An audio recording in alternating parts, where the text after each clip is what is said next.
Hello, everyone. Samantha Pomeroy here, Director of Pharmacy Services and Specialty Programs at Independent Pharmacy Cooperative. And today I'm joined by my colleague, John Covello, Senior Director of Government Relations at IPC. And we want to take a quick minute to provide some guidance and information around the CMS NADAC survey that you might be selected to participate in. I personally have had several pharmacies lately reach out and ask if they should fill this out. Is this legitimate? What are they doing with this data? We have seen discussion in pharmacy association group chats. And so this was also a large topic at the American Pharmacists Association conference that I just attended.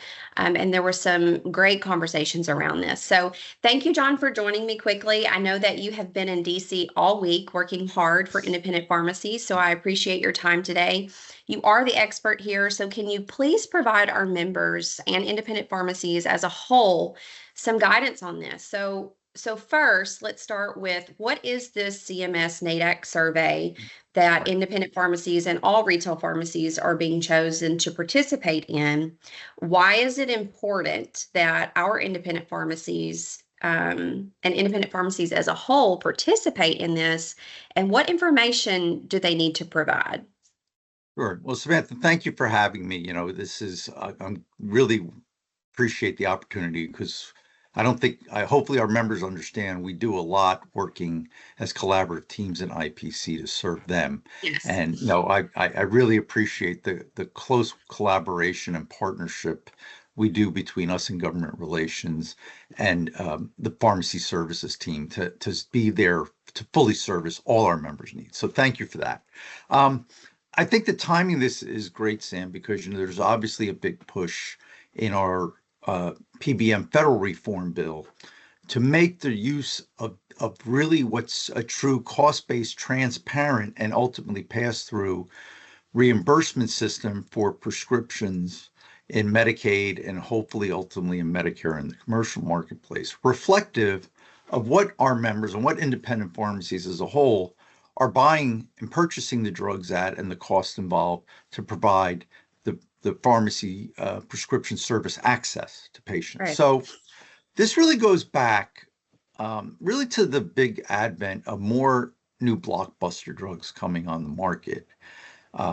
20 years ago, really more, the government said we had these benchmarks and, you've worked in a store. I'm a policy person, not a pharmacy professional, but the idea of, the alphabet soup of WAC, AWP, and all the discounting. And, for many years, the government had the viewpoint when we always had struggles that, the fees were in Medicaid maybe $2 or, $3 in expensive states, or maybe in some more rural-based states, $1.75, that they weren't really reflective of the growing cost. And the view always was back, yes, but you're making so much money on the way that drugs are priced that really doesn't get to what it costs you. So they ended up in the long run, fast forwarding, after changes and the creation of ACA in 2010, to develop in CMS this idea of NADAC, of National Acquisition Drug Cost, what the acronyms stand for. Government always has initials rather than making anything sound easy.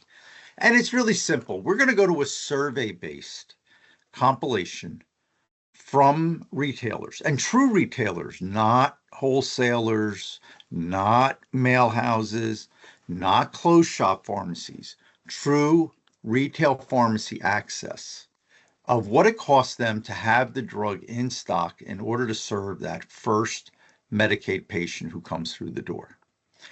And that really came to fruition in 2017. Mm-hmm. So since then, the way the program works is they've been doing representative sampling around the country of independent pharmacies, of asking in a letter from, not directly from CMS, but from their vendor, Myers and Stauffer. And I know many of our member stores have a lot of experience with Myers and Stauffer from state programs around the country, to basically be the contract agent to gather the data confidentially I know that's a concern a lot of members have, rightfully so. I am not comfortable giving this information over to the government. Well, you're giving it to a contractor, and you should see every time you get surveyed disclosures on the confidentiality involved in that they are using it simply for data purposes and not to use it for any enforcement purposes. And in fact, they would have severe penalties if they ever disclosed your data to anyone. Okay. In fact, they're technically not even supposed to disclose the raw data to CMS. So for all of you out there that are concerned, I don't trust them having my personal store financial data on my acquisitions. You have recourse if that were ever to get disclosed.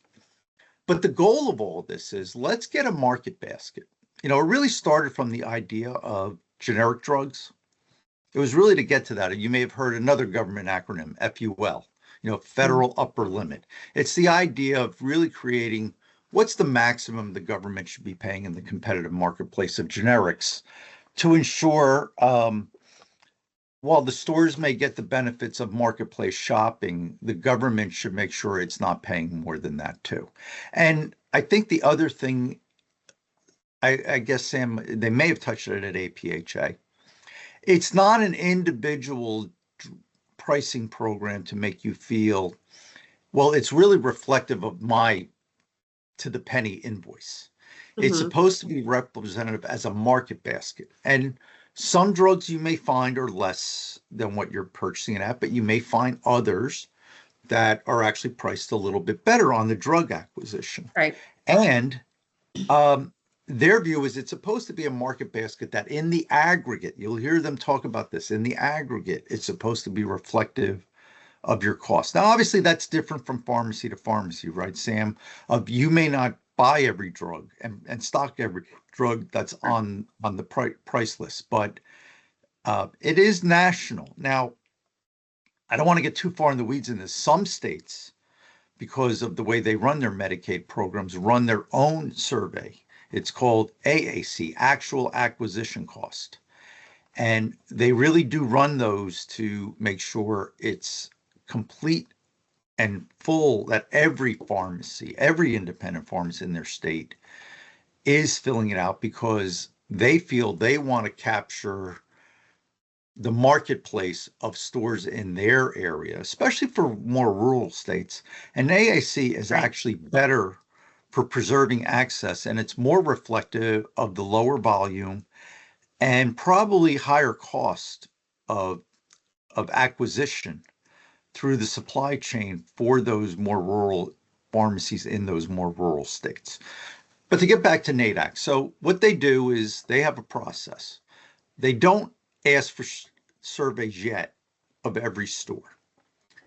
It's supposed to be a representative sample. And Sam, you may have more numbers on how many they're doing now and what they reflected at APHA. They said that they're sending out about 4,000 of these surveys, and they're really only getting maybe 500 back. So, and they also mentioned, that chains have started reporting.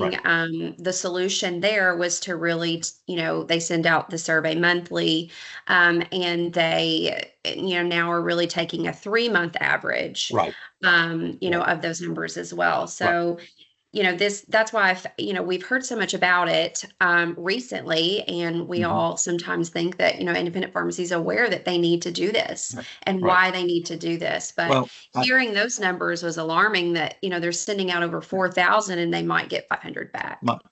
I think the lesson I want everybody to walk away from this short webinar to understand, not participating can hurt you in the long run. Please feel confident. Reach out to us, reach out to NCPA, reach out to your state association. If you have more specific questions about this, everybody will guide you through it. But the less data they have, the less representative you will find it to your particular situation. When they do these surveys, my understanding, Sam, is they try to get representative requests around the country. And it's like you said, it's rolling. They do this as a random sampling. My understanding, unless you're in a state doing an AAC, you could go a couple of years or longer without Hmm. seeing your store being surveyed. So it's not like you're going to get one every 90 days. It's not like you're necessarily going to get one every year. And the other thing, I've seen the templates, but I've never done the surveys, is it's evidence-based.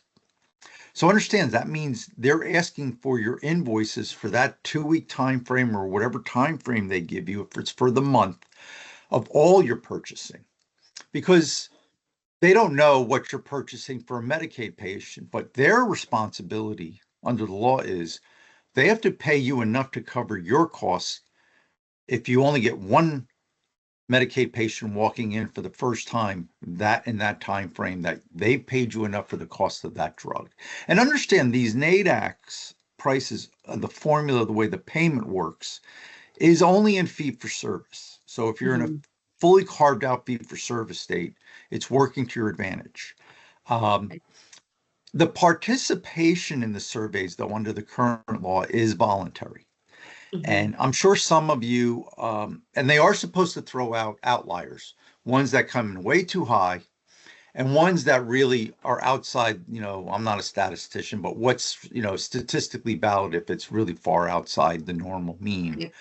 of what they're seeing. So they really are designing this to be work to the advantage of the program, but to the pharmacy provider, that they are paying them in proximation to the estimated acquisition cost. Okay.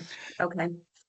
And you're hearing more obviously with our advocacy, and that's where I spent time in Washington. One of our big federal PBM reforms is to get to mandatory NADAC reporting, but it will really be so that everybody will be able to report. And even with these, I think there's systems where they can set it up where your wholesaler will be able to do them, because we understand the time crunch you're under. And you do have to provide the invoices with it to provide the documentation of the validity. The other thing I want to just touch on, Sam, that's very important. It's your cost at purchase. It's your cost of what gets reflected at point of sale. I hear stories. Well, I don't want to fill these out because my rebate agreements.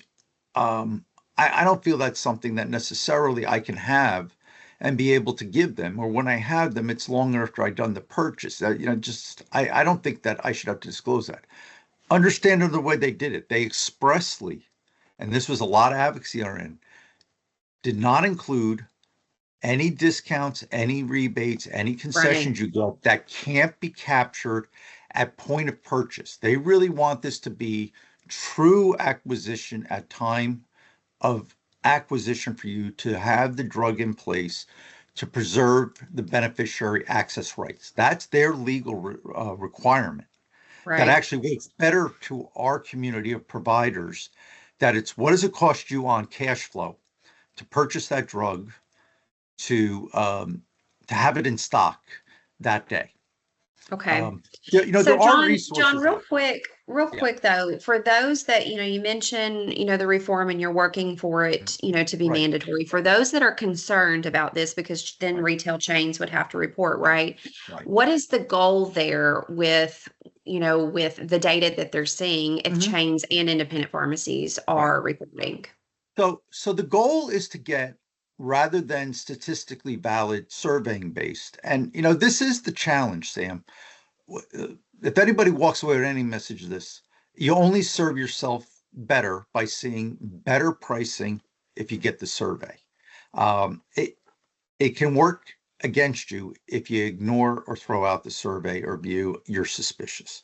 So I Hmm. implore everybody, you get one of these surveys, you only get it once every 2 years, please fill it out completely. Please provide all the documentation verification, because if you don't provide everything in the evidence of your invoice, they'll throw that information out.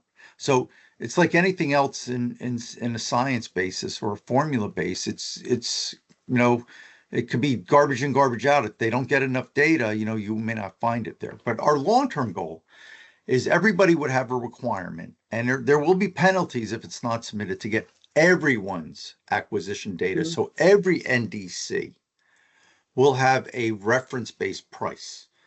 That's even true for new launches, where right now it's very difficult in this survey base for biologics, Sam, or new drug launches, or even for the first um, the first conversion of a generic, where it's come off patent agreement and the first generic hits the marketplace.